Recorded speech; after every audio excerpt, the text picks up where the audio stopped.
चुनाव हमेशा से ही लोकतंत्र का एक ज़रूरी हिस्सा रहे हैं और चुनावों से ही तय होता है कि हमारा भविष्य किस तरह का होगा। लेकिन एक ऐसा चुनाव जो हम सबकी ज़िंदगी से डायरेक्टली जुड़ा हुआ है और हमारे लोकल और स्थानीय मुद्दों को ये चुनाव ही हल कर सकता है, लेकिन उसकी तरफ हम लोग कभी भी ध्यान नहीं देते और ना ही उन चुनावों के लिए हम कभी सीरियस होते। पंजाब और हिमाचल में आजकल चुनावी माहौल पूरी तरह से गरमाया हुआ है क्योंकि चल रहे हैं पंजाब और हिमाचल में बीडीसी, म्युनिसिपल कॉर्पोरेशन, नगर परिषद, नगर निगम और साथ ही पंचायतों के इलेक्शंस का सीजन। लेकिन ये ही एक ऐसा इलेक्शन होता है जिसके लिए हम लोग कभी भी सीरियस नहीं होते क्योंकि हमें ये लगता है ये बड़े छोटे स्तर का इलेक्शन है, इससे हमें कोई ज़्यादा फ़र्क नहीं पड़ता। लेकिन अगर हम ध्यान से सोचें, तो यही एक चुनाव होता है जो एक्चुअल में हमारी रोज़मर्रा की ज़िंदगी, हमारे वातावरण, हम किस एरिया में रहते हैं, उस एरिया में हमें बेसिक एमेनिटीज़, बेसिक सुविधाएँ मिल रही हैं या नहीं मिल रही हैं, या आने वाले साल में वो 5 साल हम उस एरिया में किस तरह से बिताएँगे, ये सब इन चुनावों के ऊपर निर्भर करता है।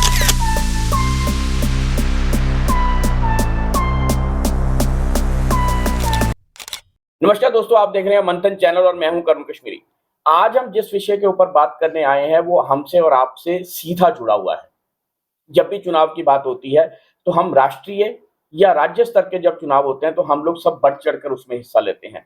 हम उस वक्त राज्य की परेशानियों की बात करते हैं, हम देश की परेशानियों की बात करते हैं, हम आर्थिक संकट की बात करते हैं, हम बेरोजगारी की बात करते हैं, हम बहुत तरह की नेशनल और इंटरनेशनल चीजों के ऊपर डिस्कशन करते हैं। लेकिन जब भी हमारा लोकल चुनाव आता है, हम उसके प्रति कभी भी सीरियस नहीं होते। और यही हम लोगों का सबसे बड़ा कारण है कि हम जब किसी भी मूलभूत सुविधाओं से वंचित रहते हैं, तो उसका कारण होते हैं सिर्फ हम। क्यों? क्योंकि हम जो अपने लोकल मुद्दे, उसके लिए जो चुनाव होते हैं, उसके लिए कभी भी सीरियस नहीं होते। तो आज हम बात करेंगे पंजाब और हिमाचल में जो इस वक्त माहौल है, वो पंचायती चुनाव, नगर निगम के चुनाव, नगर परिषद के चुनाव और बीडीसी के चुनाव। ये सारे चुनाव इस हफ्ते के अंदर हो जाएंगे और 30 मई तक लगभग सारे चुनाव खत्म हो जाएंगे। तो हमारे पास लगभग आप ये कह सकते हैं कि 7 से 8 दिन बचे हैं ये फैसला करने के लिए कि अगले 5 साल हम किस तरह से बिताएंगे, हमारा शहर, हमारा गांव किस तरह तरक्की करेगा, उसमें क्या मूलभूत सुविधाएं हमें मिलेंगी या क्या नहीं मिलेंगी, या क्या हम पाएंगे या किसके लिए हमें 5 साल और इंतजार करना पड़ेगा। ये सारा कुछ डिपेंड करेगा इन 10 दिनों के ऊपर। तो सबसे पहले तो जो बात होती है कि लोकतंत्र की सबसे पहली जो सीढ़ी है, सबसे पहली जो आपकी सरकार है, जो आपको मूलभूत सुविधाएं प्रदान करती हैं, वो यही चुनाव प्रदान करते हैं। क्योंकि आपके द्वारा चुना गया पंचायत प्रतिनिधि, आपके द्वारा चुना गया नगर निगम का प्रतिनिधि, आपके द्वारा चुना गया बीडीसी का मेंबर आगे चलकर आपकी समस्याओं का समाधान करता है। उसके लिए कभी भी दिल्ली से सरकार नहीं आती या उससे कभी भी राज्य की सरकार नहीं आती। हमेशा लोकल मुद्दे लोकल लेवल पर ही सॉल्व किए जाते हैं। और जो ये लोकल हमारे पार्षद होते हैं या लोकल जो हमारे पंचायत के प्रतिनिधि होती हैं, उनके पास अपना इतना फंड सफिशिएंट होता है कि एक गांव या एक नगर को या एक शहर को किस तरह से सुनियोजित तरीके से चलाना है या उसकी कैसे डेवलपमेंट करनी है, उसके लिए सारा का सारा प्रोविजन इन्हीं लोगों के द्वारा किया जाता है। तो आज हम बात करेंगे कुछ ऐसे मुद्दों के ऊपर जिनके ऊपर अक्सर हम लोग ध्यान नहीं देते। सबसे पहला, ये जो इलेक्शंस का मुद्दा होता है, इसमें कभी भी हमें ये नहीं देखना चाहिए कि कौन सा कैंडिडेट किस पार्टी की तरफ से खड़ा है, क्योंकि यहाँ पर पार्टीबाजी से कोई लेना देना नहीं। यहाँ पर हमें वो इंसान चाहिए होता है जो हर वक्त हमारे लिए उपलब्ध हो, जो हमारी लोकल समस्याओं को जानता हो, जो पब्लिक के बीच में विचरता हो और जो पब्लिक के साथ चलने को तैयार हो। क्योंकि इन चुनावों में भी बहुत सारे लोग ऐसे आते हैं जो सिर्फ इलेक्शन के टाइम पर ही आते हैं। तो आपको ये देखना है कि जो कैंडिडेट इस वक्त आपका प्रतिनिधित्व करने जा रहा है, चाहे आपके वार्ड का या आपके ग्रामीण पंचायत का, क्या वो इंसान पिछले 5 साल में भी आपके साथ रहा, आपके सुख-दुःख में रहा?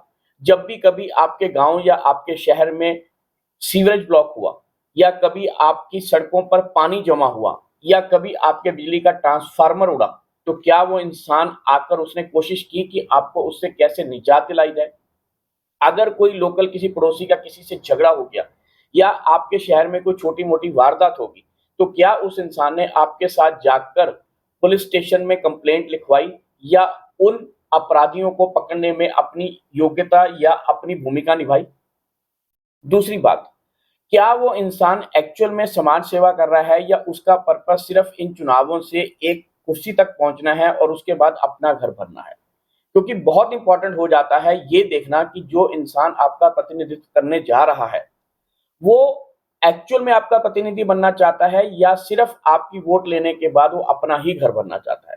तो सबसे पहले तो हमारा कैंडिडेट का जो चुनाव है, वो इस बात पर नहीं होना चाहिए कि वो किस पार्टी से आ रहा है, हमेशा इस बात पे होना चाहिए कि वो हमारा लोकल रिप्रेजेंटेटिव हमारे बीच में से निकला हुआ होना चाहिए और उसको हमारे लोकल मुद्दों की समझ होनी चाहिए।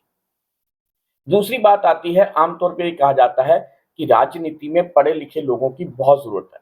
हम भी मानते हैं कि राजनीति में पढ़े लिखे लोगों की जरूरत है, लेकिन हमने कई बार ये भी देखा है कि जो लोग कम पढ़े लिखे हैं लेकिन समाज सेवा के लिए हमेशा तत्पर हैं, जो लोगों के बीच में रहते हैं, जिनको लोकल समस्याओं का अनुभव है, जिनको लोकल स्तर की राजनीति का पता है, कई बार वो पढ़े लिखे लोगों से ज्यादा काम कर जाते हैं।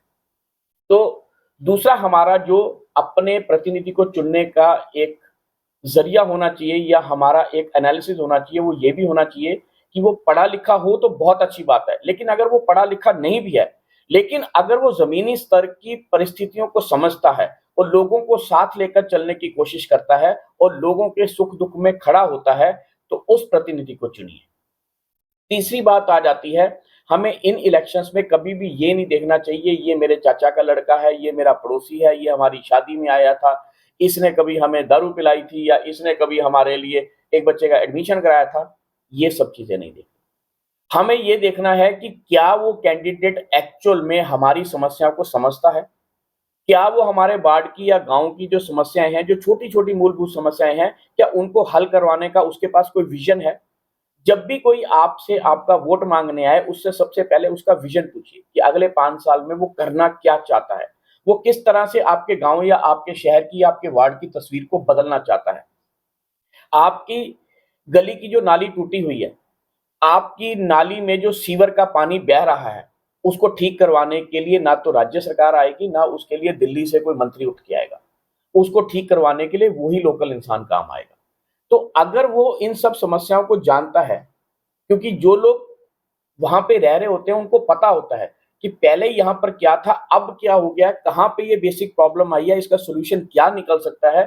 तो ये देखिए कि वो इंसान हमारी मूलभूत जो हमारी परेशानी है उनको कितना समझता है और उसके लिए समस्याओं के लिए उसके पास विजन क्या है, रोड मैप क्या है उसके पास उन समस्याओं को हल करवाने का।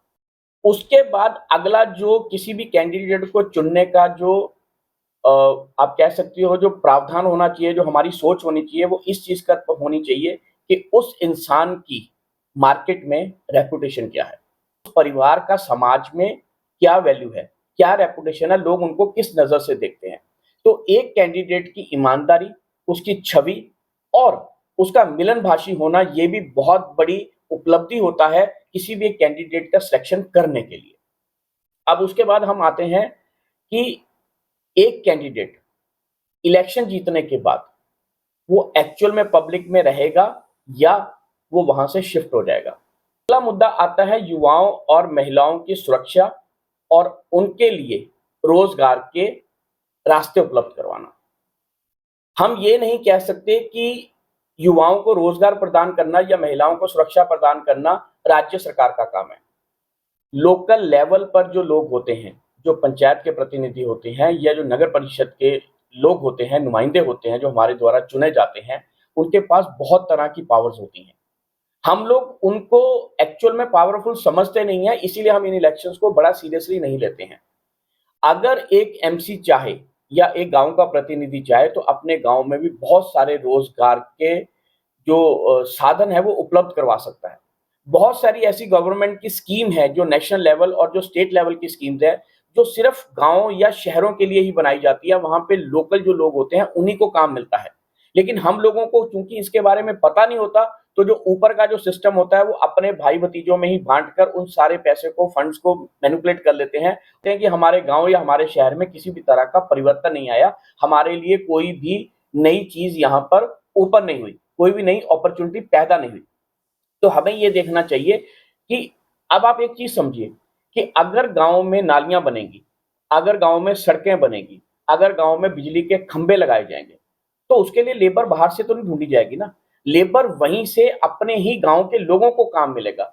अगर एक गली में एक सड़क बननी है या एक बाउंड्री वॉल बननी है किसी भी पार्क की, तो उसके लिए जो लेबर चाहिए होगी, वो लेबर तो लोकल ही होगी ना, वहीं का मिस्त्री होगा, वहीं का मजदूर होगा। उसी दुकान किसी दुकान से शहर की या उसी गांव की दुकान से रेत बजरी सीमेंट खरीदा जाएगा। तो इस तरह के बहुत सारे काम होते हैं, जब डेवलपमेंट के इंफ्रास्ट्रक्चर के काम होते हैं तो उसके साथ डायरेक्टली इनडायरेक्टली बहुत सारी रोजगार की जो समस्याएं हैं वो भी दूर की जा सकती हैं। तो अगर आपके पार्षद या आपके पंचायत प्रतिनिधि के पास इस तरह का कोई विजन है, तो डेफिनेटली आपके लिए वहां पे रोजगार के जो सुविधाएं हैं वो भी पैदा। विकास सिर्फ इन चीजों से नहीं देखा जाता कि गांव में कितनी बड़ी कोठी बन गई या गांव में कितने शोरूम बन गए या गांव में कितनी बड़ी बड़ी बिल्डिंगें बन गई। विकास तब देखा जाता है जब आपकी सड़कें पक्की हैं, आपकी नालियों का और सीवर का पानी सड़कों पर नहीं बह रहा है, आपके वहां पर किसी भी तरह की बीमारियां नहीं फैल रही हैं, लोग अपने गांव और अपने शहर का नाम लेने में एक गर्व महसूस करें। बच्चे ये कह सके कि हाँ, हमारे ही गांव के अंदर या हमारे ही शहर के अंदर या हमारे ही वार्ड के अंदर हमें अच्छे खेल के मैदान मिल रहे हैं, हम यहाँ पे सुरक्षित तरीके से सैर कर सकते हैं, बुजुर्गों के बैठने के लिए कोई जगह बनाई गई हो। तो इस तरह की जो सारी चीजें हैं, अगर हम इन चीजों को ध्यान में रखें और अगर हमारा प्रतिनिधि इन सब समस्याओं को समाधान करने में इंटरेस्ट दिखाता है, तो सच मानिए आप अपने अगले 5 साल किस तरह से बिताएंगे ये उस पर बहुत ज्यादा निर्भर करेगा। अगर हमने आज एक सही कैंडिडेट का चुनाव किया, ये भूलकर कि वो किस पार्टी का है या वो किस परिवार से है या किस जाति से है, अगर वो कैंडिडेट आपके लोकल एरिया की समस्याओं को जानता है, आप लोगों के बीच में उसकी पकड़ है, आप लोगों को वो पहचानता है, और जब भी आप उसके पास कोई काम या कोई समस्या लेके गए हैं, चाहे वो कुर्सी पर है या नहीं है, लेकिन उसने आपकी समस्या को दूर करने के लिए हमेशा कोशिश की है, तो ऐसे कैंडिडेट को वोट कीजिए। क्योंकि जब तक उसके पास पावर नहीं है, तब तक भी अगर वो अपनी जेब से पैसे लगाकर या अपने रसूख का या अपने कॉन्टैक्ट्स का इस्तेमाल करके अगर आपकी समस्याओं का हल कर रहा है, तो जिस दिन आप अपनी वोट की ताकत से उसको कुर्सी दे दोगे, तो आपके लिए वो कितना काम करेगा ये आप सोच भी नहीं सकते।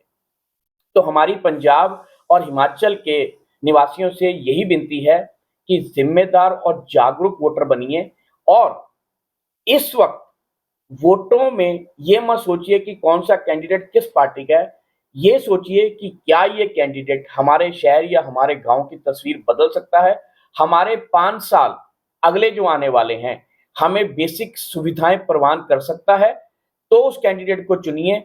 अगर आप इन सब चीजों को ध्यान में रखकर अपना कैंडिडेट चुनेंगे, तो यकीन मानिए अगले 5 साल आप ये बात नहीं कहेंगे कि हमारे शहर में या हमारे गांव में किसी तरह का विकास नहीं होता, यहाँ पर तो कोई काम ही नहीं होता, हम तो पिछड़े हुए एरिया में रहते हैं।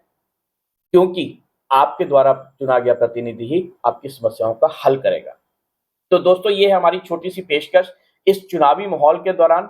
हमारा पर्पस सिर्फ इतना है कि हम आपको जागरूक कर पाएं कि एक जागरूक वोटर बनिए और इन इलेक्शंस को भी सीरियसली लीजिए, क्योंकि इन इलेक्शंस में दिखाई गई आपकी सीरियसनेस ही इस बात को साबित करती है कि आप अपने गांव, अपने शहर, अपने मोहल्ले या अपने नगर से कितना प्यार करते हैं और उसको आप कहां पर लेके जाना चाहते हैं। अगर इस विजन और इस मिशन के साथ आप अपना प्रतिनिधि चुनेंगे, तो यकीन मानिए अगले 5 साल आपके बहुत अच्छे से कटेंगे। आपको किसी भी मूलभूत सुविधा से परेशान या जद्दोजहद नहीं करनी पड़ेगी। जुड़े रहिए हमारे चैनल मंथन के साथ। अगर अच्छा लगा हो तो अपने दोस्तों के साथ शेयर भी जरूर कीजिएगा। हमें कमेंट करके जरूर बताइएगा कि हम जब इस तरह के सामाजिक मुद्दों के ऊपर वीडियोस बनाते हैं तो आपको कितने अच्छे लगते हैं, और हमारी कोशिशों का क्या एक्चुअल में आपके ऊपर या आपकी किसी समस्या के ऊपर कोई असर पड़ता है। हमें आपकी प्रतिक्रियाओं का रहेगा इंतजार। मिलेंगे अगली बार किसी और टॉपिक पर किसी और गेस्ट के साथ। तब तक हम लेंगे आपसे विदा। आज की बात हम यहीं पे समाप्त करते हैं। जुड़े रहिए चैनल मंथन के साथ।